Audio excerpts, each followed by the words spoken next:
Hello Mariners fans, welcome back to Coast Watch Football. Today I want to talk about the current state of the Central Coast Mariners A-League men's squad, where we need strengthening, and would love to hear from you guys as well. What do you make of the squad as it currently stands? Where do we need to strengthen? Hopefully we can finally start getting some moves across the line here, because we know we need to strengthen ahead of the upcoming campaign. Here's a look at the current Central Coast Mariners squad. The information coming from Transfer Market in regards to who's currently involved in the team. Should note as well, as you can see, there are a handful of players who have an asterisk next to their name. According to Transfer Market, those players are off contract. They don't have a contract for the upcoming campaign, but all those players have been spotted in training. In the photos that we've seen on the Mariners social media channels over the past weeks, all these players have been spotted in training. So I think we can assume that they will be sticking around at least for the next season. First of all, there's obviously a couple of positions where it's looking a little bit thin. You look at the fullback positions there, it's just Moragas and Rue at the moment. I want to talk about the goalkeeper position firstly. Dylan Parach-Cullen, Adam Pavlicic,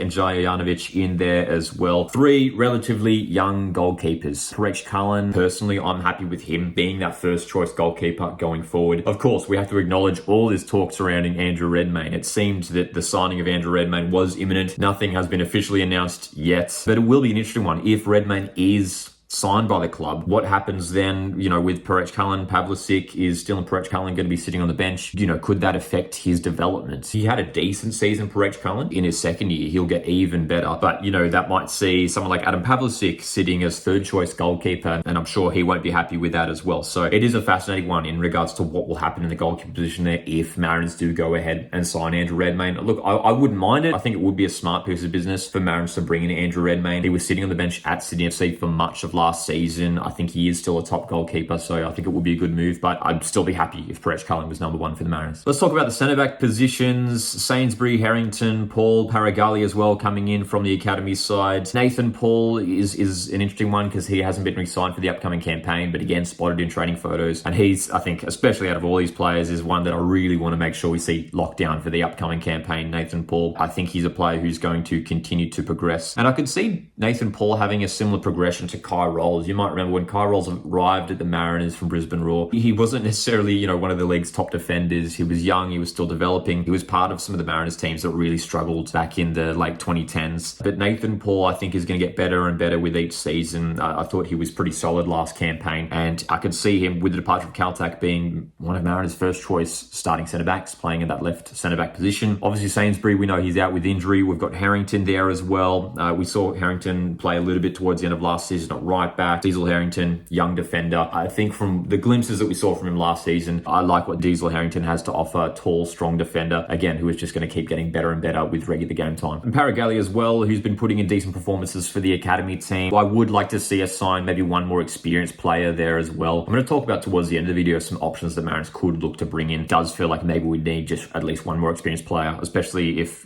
Sainsbury's going to be missing how much of the season with injury. Our fullback positions, I think that's obvious that we need to recruit there. Look, we could look to the academy team, bring up some players from there, but Storm Rue, Lucas Moragas, very happy with those two guys being the starting fullbacks for the upcoming season. You've got Moragas, who, when he's in form, I think he's one of the top fullbacks in the competition. Storm Rue, always a reliable performer, and I'm happy with him starting at right back there, but we need competition and depth in those places as well. Now, for the centre of midfield, this initially was a position of the field where I was thinking that we might need to make some recruitment, but looking at the options there, I'm feeling pretty confident that those four guys, I'm happy with those guys going forward. Eames, McCalmont, Tapp, Steele, Brad Tapp. That's the big one. I mean, returning from injury, hopefully his, recovery is all going smoothly. Looks like he's been running and training according to the photos. That will feel like a new signing for the Mariners, Brad Tapp returning. And not only will he help strengthen the midfield, but there's an option there for head coach Mark Jackson to play Tapp in the center of defense, which is where he was playing, you might remember, in those early rounds of last season. So look, if Trent Sainsbury is missing, there might be an option there just to shift Brad Tapp into the center of defense. Might not have to worry about bringing in another center back there. And I think Tapp showed, even from those couple of appearances in the A-League playing at center back, that he's more than capable of playing in the back line. Still, McCalmont, Eames, happy with all those guys in midfields. Hayne Eames, I think this could be a real big season for him. It was a bit of a breakout season for him last campaign. He was 16 years of age, but I think next campaign he could be a real key player for the Mariners. McCalmont is still great options to have in there as well. They both featured a lot last season and would love to see more from those guys, especially someone like Alfred McCalmont, who showed really decent passing range with his long passing, his movement of the ball. Would love to see him keep improving in a Mariners shirt. Now, the wide positions and as well the strikers as well, we can sort of bunch them in there because there's a number of those strikers who could probably play out in those wide positions as well. But first of all, looking at those wingers there, DePizio, Fajal, Theoharis, Faisal there as well. It'd be great